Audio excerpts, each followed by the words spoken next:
नमस्कार, मैं लोकेश मेनारिया, मेरे यूट्यूब मंच पर आपका स्वागत है। जनता की अदालत में पहुंचे अरविंद केजरीवाल बोले, मेरे खिलाफ षड्यंत्र रचा गया, मैं गलत करने नहीं आया। दिल्ली के मुख्यमंत्री पद से इस्तीफा देने के बाद रविवार को आम आदमी पार्टी के राष्ट्रीय संयोजक अरविंद केजरीवाल जंतर मंतर पर जनता की अदालत में पहुंचे और संबोधित किया। उन्होंने जंतर मंतर पर जनता की अदालत में अपनी बात रखी और भाजपा पर जमकर निशाना साधा। केजरीवाल यही नहीं रुके, उन्होंने मोहन भागवत और आरएसएस से 5 सवाल भी पूछे।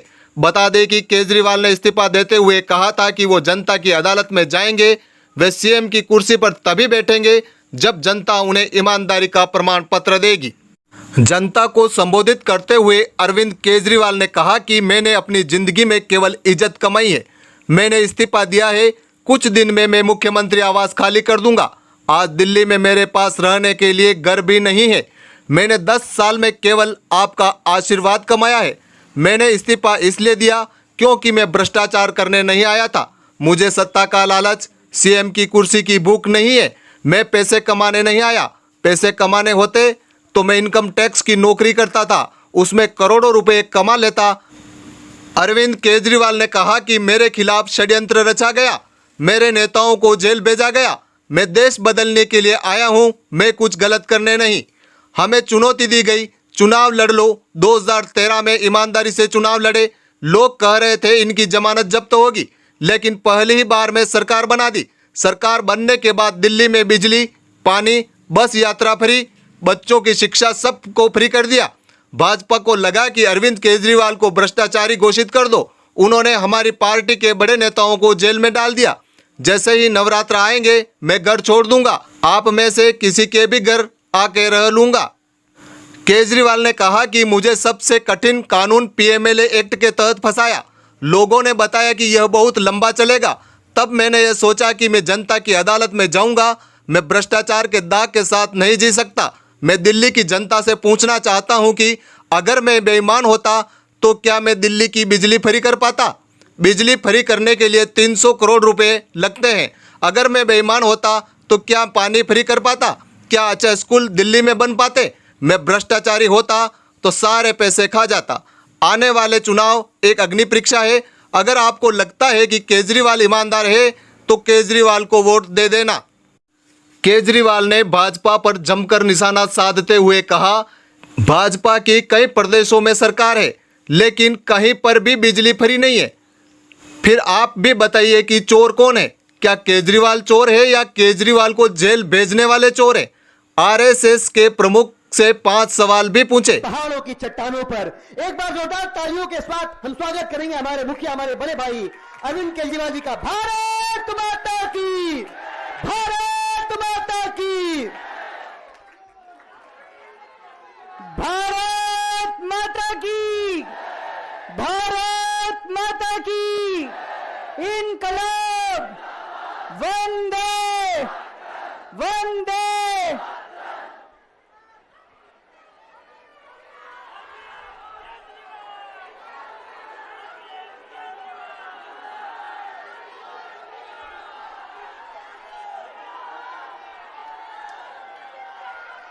कैसे आप लोग?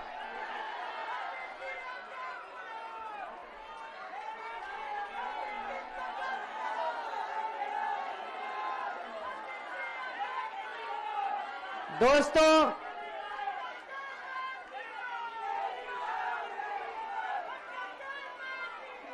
आज आप लोगों के बीच में आके बहुत अच्छा लग रहा है और आज यह जंतर मंतर पे पुराने दिन याद आ गए। मेरे को आज भी याद है, तारीख भी याद है, 4 अप्रैल 2011 का दिन था जब आजाद भारत का भ्रष्टाचार विरोधी सबसे बड़ा आंदोलन, अन्ना आंदोलन, यहां जंतर मंतर से शुरू हुआ था। भ्रष्टाचार के खिलाफ आजाद भारत का सबसे बड़ा आंदोलन 4 अप्रैल 2011 को जंतर मंतर से शुरू हुआ था। 1.5-2 साल, कभी जंतर मंतर, कभी मुंबई, कभी रामलीला मैदान। लेकिन उस वक्त की सरकार भी बहुत अहंकारी थी, उन्होंने हमारी बात नहीं मानी, चैलेंज करते थे, चुनाव लड़के दिखाओ, जीत के दिखाओ, चुनाव लड़के दिखाओ, जीत के दिखाओ, कहते थे ना। हम तो छोटे से लोग थे, हमें तो चुनाव लड़ना नहीं आता था, और चुनाव लड़ने के लिए पैसा चाहिए, गुंडे चाहिए, आदमी चाहिए। हमारे पास तो ना पैसा था, ना आदमी थे, ना गुंडे थे, हम चुनाव कैसे लड़ते। पर वो बार बार कहते थे चुनाव लड़के दिखाओ, चुनाव लड़के दिखाओ। हम भी चुनाव लड़ लिए, और देखो जनता ने हमको जिता दिया। पहली बार में दिल्ली में आम आदमी पार्टी की सरकार बन गई।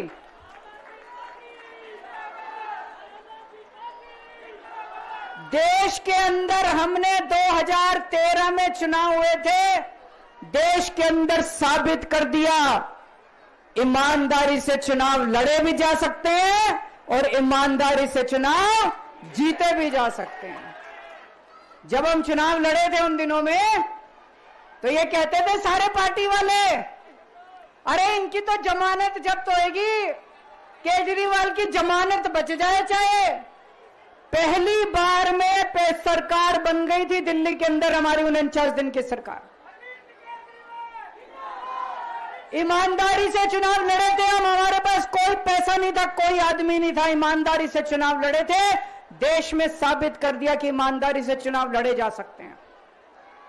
पिछले 10 साल से दिल्ली के अंदर हम लोग सरकार चला रहे थे, ईमानदारी से सरकार चला रहे थे, ईमानदारी से पैसे सरकार के बचा रहे थे, और ऐसी ऐसी सुविधाएं दी हमने जनता को जो कोई कल्पना भी नहीं कर सकता। बिजली 24 घंटे कर दी, बिजली फ्री कर दी, बिजली पानी फ्री कर दिया, महिलाओं के लिए बसों का किराया मुफ्त कर दिया, बुजुर्गों के लिए तीर्थ यात्रा कर दी, शानदार अस्पताल मोहल्ला क्लिनिक बना दिए, लोगों का इलाज मुफ्त कर दिया, शानदार स्कूल बना दिए, लोगों की शिक्षा शानदार कर दी, बच्चों को भविष्य दे दिया। 10 साल ईमानदारी से काम किया। मोदी जी को लगने लगा कि अगर इनसे जीतना है तो इनकी ईमानदारी पे चोट करो, इनको बेईमान साबित करो। तो प्रधानमंत्री जी ने एक षड्यंत्र रचा, उन्होंने षड्यंत्र रचा, केजरीवाल को बेईमान साबित करो, मनीष सिसोदिया को बेईमान साबित करो, आम आदमी पार्टी को बेईमान साबित करो। और षड्यंत्र रच के इन्होंने हमारे सारे बड़े बड़े नेताओं को एक एक करके जेल में डाल दिया। दोस्तों, अब हम जेल से बाहर आ गए, और जेल से बाहर आने के बाद मैंने इस्तीफा दे दिया। आपके मन में यह चल रहा होगा कि केजरीवाल ने इस्तीफा क्यों दिया। मैंने इस्तीफा इसलिए दिया क्योंकि मैं ये सब करने के लिए, गंद करने के लिए नहीं आया था, मैं भ्रष्टाचार करने के लिए नहीं आया था, मैं सत्ता का लालच, सत्ता की भूख नहीं है मेरे को सीएम की कुर्सी की भूख नहीं है। मैं पैसे कमाने नहीं आया, पैसे कमाने होते इनकम टैक्स कमिश्नर की नौकरी करता था, उस नौकरी में जितने करोड़ों रुपए चाहता मैं कमा सकता था। पैसे नहीं कमाने, देश के लिए आए थे, भारत माता के लिए आए थे, देश की राजनीति बदलने के लिए आए थे। दोस्तों,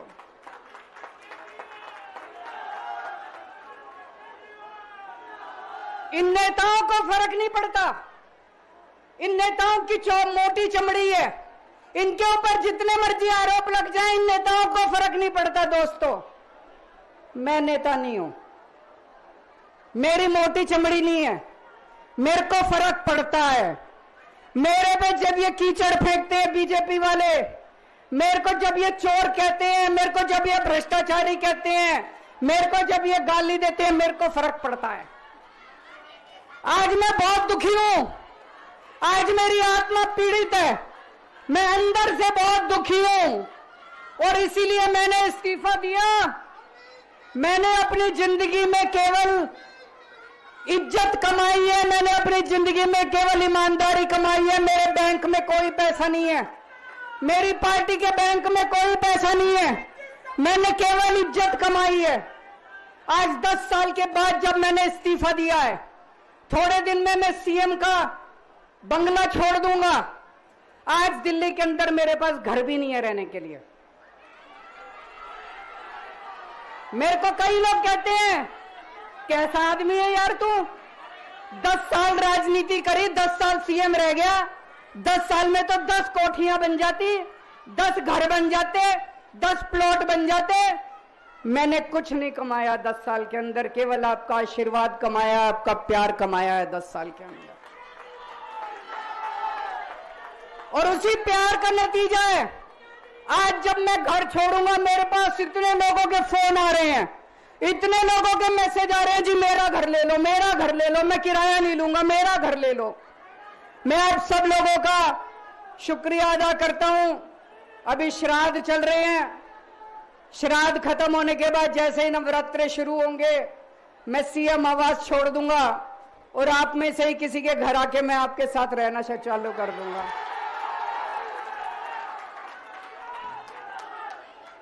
इन्होंने, मोदी जी ने हमारे ऊपर सबसे कठोर कानून लगाया, इस देश का ईडी का कानून, पीएमएलए। उसमें बेल भी नहीं मिलती, उसमें बेल भी नहीं मिलती, लेकिन केस फर्जी था। मैं शुक्रिया अदा करता हूं सुप्रीम कोर्ट का, उन्होंने हम सबको बेल दे दी, क्योंकि उनको भी पता था कि केस खत्म है, केस बेकार है। उन्होंने हम सबको बेल दे दी।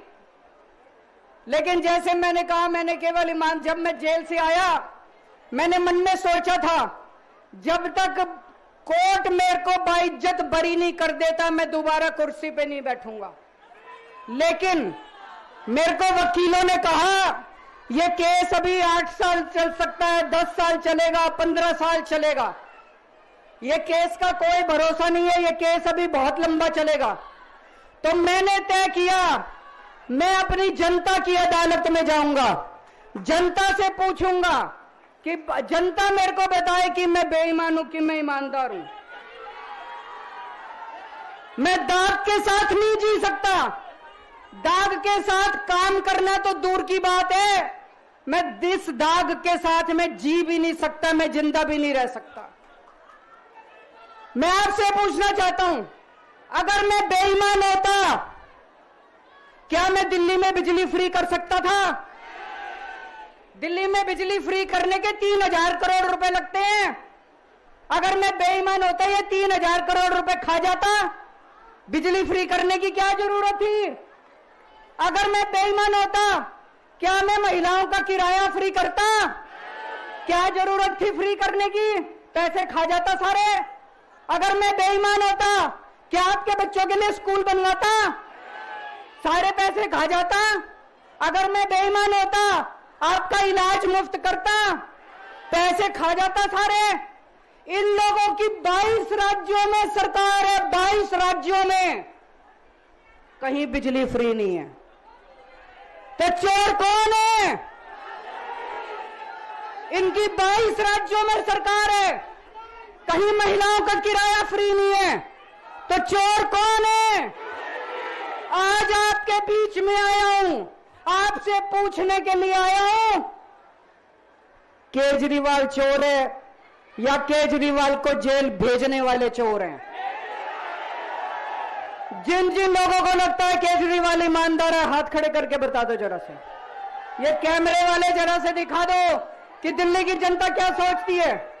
जिन जिन लोगों को लगता है कि मोदी जी ने केजरीवाल के खिलाफ गंदा राजनीतिक षड्यंत्र रचा था, जिन जिन लोगों को लगता है कि मोदी जी ने केजरीवाल के खिलाफ बहुत बुरा षड्यंत्र रचा था, हाथ खड़े कर दो सब लोग।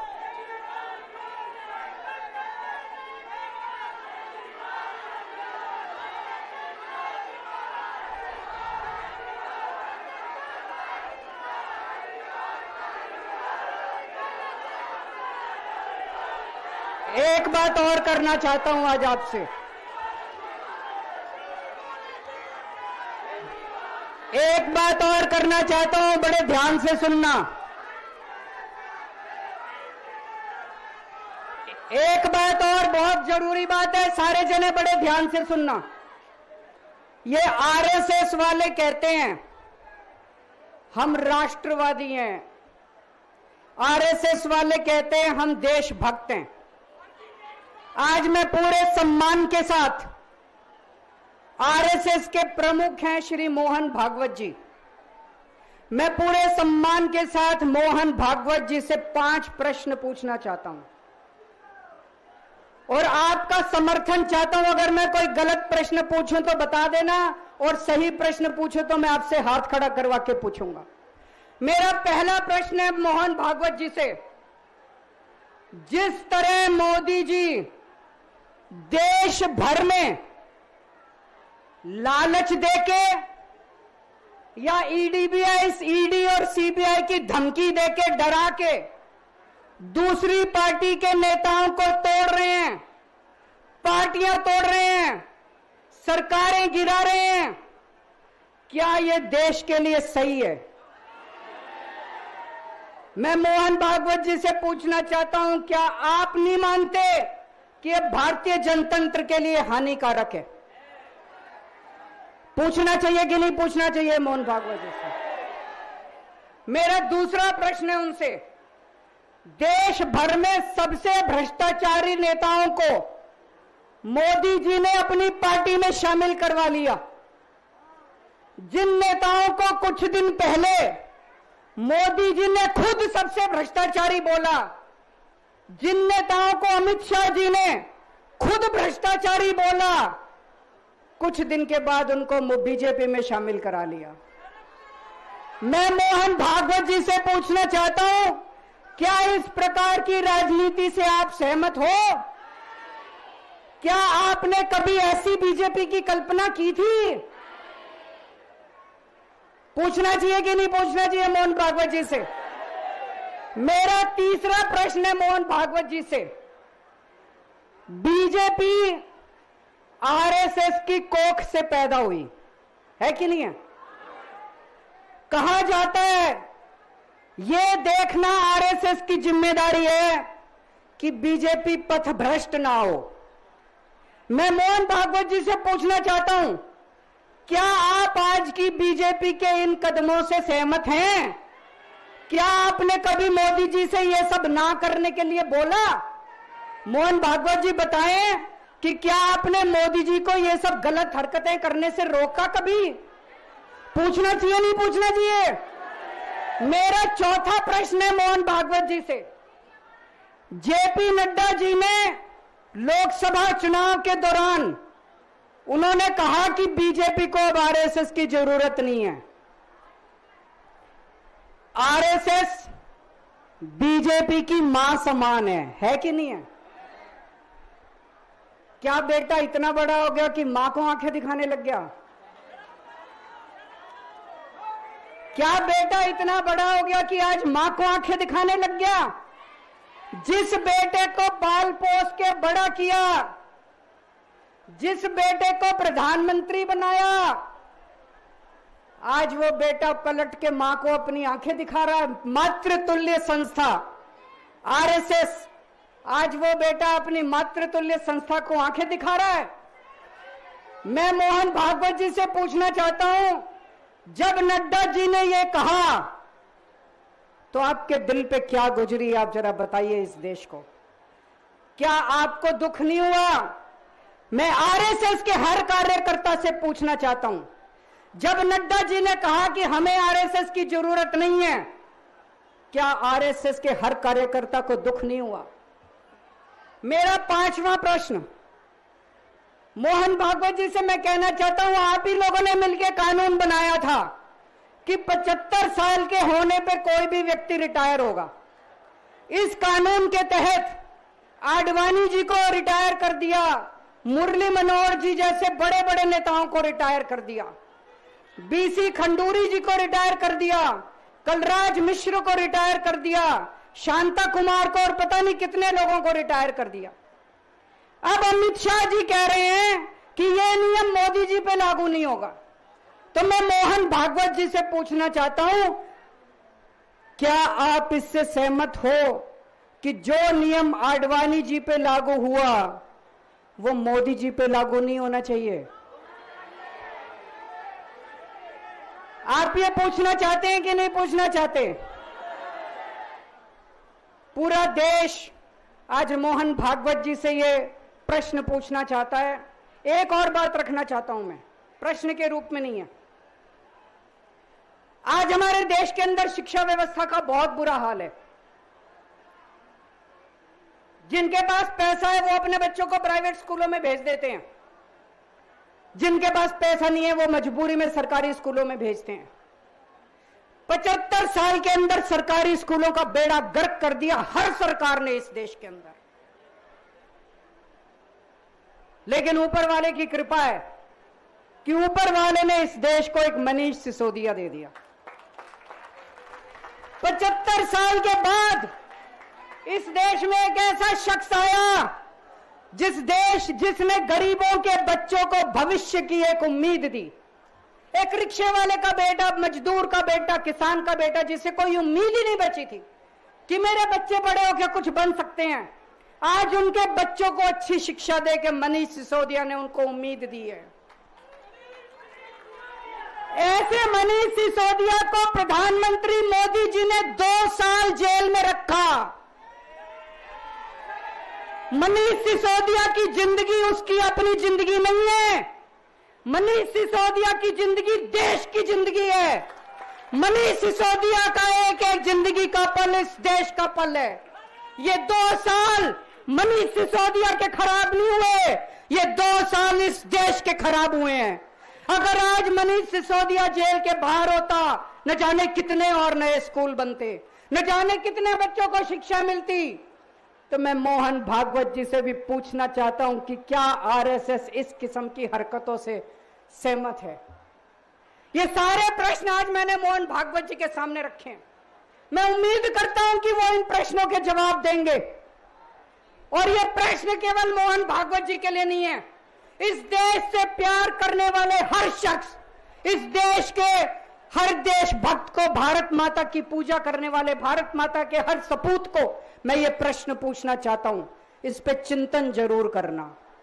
आरएसएस के हर व्यक्ति से मैं कहना चाहता हूं, आपको हो सकता है केजरीवाल पसंद ना हो, आपको हो सकता है आम आदमी पार्टी पसंद ना हो, लेकिन देश की खातिर इन मेरे उठाए गए मुद्दों पे चिंतन जरूर करना दोस्तों। ये आने वाला चुनाव मामूली चुनाव नहीं है। यह दिल्ली का आने वाला चुनाव केजरीवाल की अग्नि परीक्षा है। अगर आपको लगता है केजरीवाल ईमानदार है तो केजरीवाल को वोट देना। अगर आपको लगता है केजरीवाल बेईमान है, मुझे कतई वोट मत देना। ये जो झाड़ू है ना, ये जो झाड़ू है, ये झाड़ू अब चुनाव चिन्ह नहीं है। ये झाड़ू चुनाव चिन्ह नहीं है आम आदमी पार्टी का। ये झाड़ू आस्था का प्रतीक है। जब एक आदमी वोट डालने जाता है और झाड़ू का बटन दबाता है तो अपनी आंख बंद करके पहले भगवान का नाम लेता है। झाड़ू का बटन दबाता है तो वो मन में सोचता है कि मैं ईमानदारी का बटन दबा रहा हूं। झाड़ू का बटन दबाता है तो वो ये सोचता है कि मैं एक ईमानदार सरकार बनाने का बटन दबा रहा हूं। इस झाड़ू का बटन तभी दबाना अगर आपको लगे केजरीवाल ईमानदार है, नहीं तो इस झाड़ू का बटन मत दबाना दोस्तों। भारत माता की